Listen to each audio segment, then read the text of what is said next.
শ্বশুরবাড়িতে রান্নাবান্না করবেন না বলে জেদ ধরলেন মেয়ে, আর সেই খবর পেয়ে মা এসে রেগে এক কাণ্ড ঘটিয়ে দিলেন।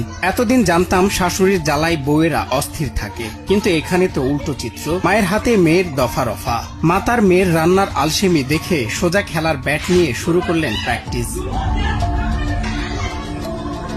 একটি ভিডিওতে দেখা যায় শোবার ঘরের খাটে বসে আছেন এক তরুণী, কিন্তু তার কপাল আজ বড়ই খারাপ। ক্রিকেট ব্যাট নিয়ে সামনে পিটিয়ে যাচ্ছেন এক মহিলা, যিনি সম্পর্কে তরুণীর নিজের মা। মেয়ের দোষ একটাই, সে শ্বশুর শাশুড়ির জন্য রান্না করতে নারাজ। খবরটা মায়ের কানে পৌঁছানো মাত্রই তিনি আর দেরি করেননি, তড়িঘড়ি করে ছুটে এসেছেন মেয়ের শ্বশুর বাড়িতে। ভিডিওতে আরো দেখা যায় মার হাত থেকে বাঁচতে তরুণী বিছানায় শুয়ে পড়ে ক্ষমা চাইতে বারবার আকুতি জানাচ্ছেন। পাশে থাকা তরুণটি তাকে বাঁচানোর চেষ্টা করলেও মায়ের সামনে পাত্তা পায়নি কেউ। মা যেন জেদ ধরেছেন, রান্না যদি না করিস তবে ব্যাট দিয়ে তোকে বোঝাবো। দৃশ্যটি যেমন নিষ্ঠুর, তেমনি বর্তমান সময়ের প্রেক্ষাপটে কিছুটা হাস্যকর বটেও।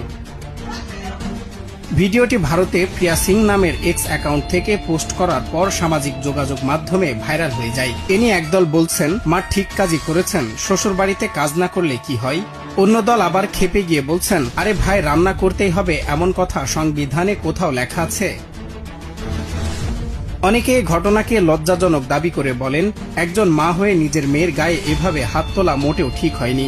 আবার কেউ কেউ রসিকতা করে বলছেন, শাশুড়ির উস্কানিতেই বোধহয় মা আজ হার্ড হিটার ব্যাটসম্যান হয়ে গেছেন। সজল বিশ্বাস, বাংলা টিভি।